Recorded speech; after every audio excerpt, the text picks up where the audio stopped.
Since Repair Clinic encourages you to perform this repair safely, a warning icon will appear when you should use caution. Before you replace the defrost heater strap in your refrigerator, be sure to unplug the power cord. Remove the ice bin, if applicable. Lift off the freezer rack stop, then slide the rack to the left to remove. If you do not have an ice maker installed in the freezer, use a small flathead screwdriver to depress the tab to release the ice maker connection cover from the evaporator cover. Use needle nose pliers to detach the wire connector. If you do have an ice maker installed, use a 1/4-inch socket or nut driver to loosen the 2 mounting screws. Lift the ice maker off of the screws. Detach the connector cover and disconnect the wire connector. Detach the wire connector from the evaporator cover. Next, unthread the 2 screws securing the cover.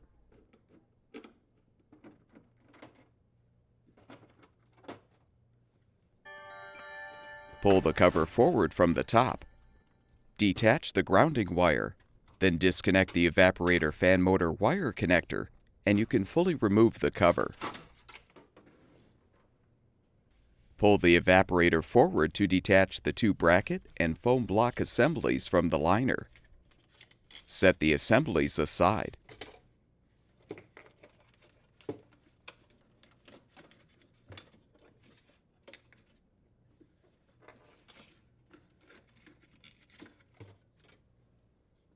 You can now undo the heater strap you're replacing, if still intact.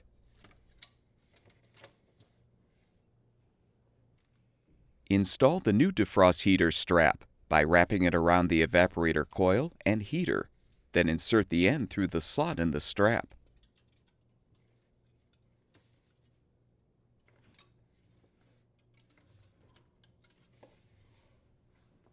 Realign the bracket and foam block assemblies and push the evaporator back into place.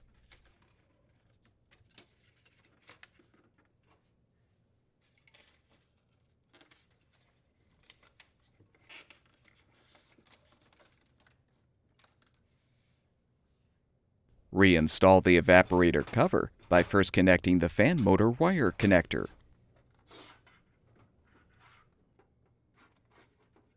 Attach the grounding wire.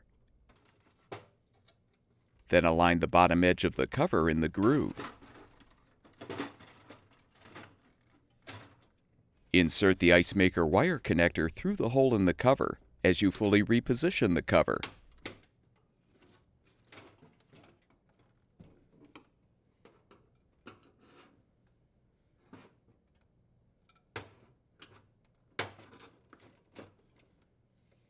Thread the screws to secure.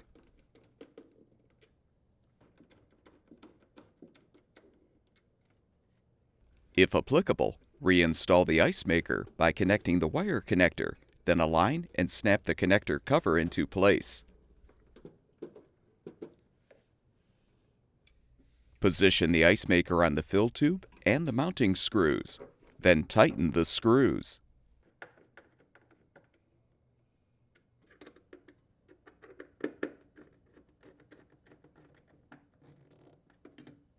Otherwise, snap on the ice maker connection cover. Replace the rack.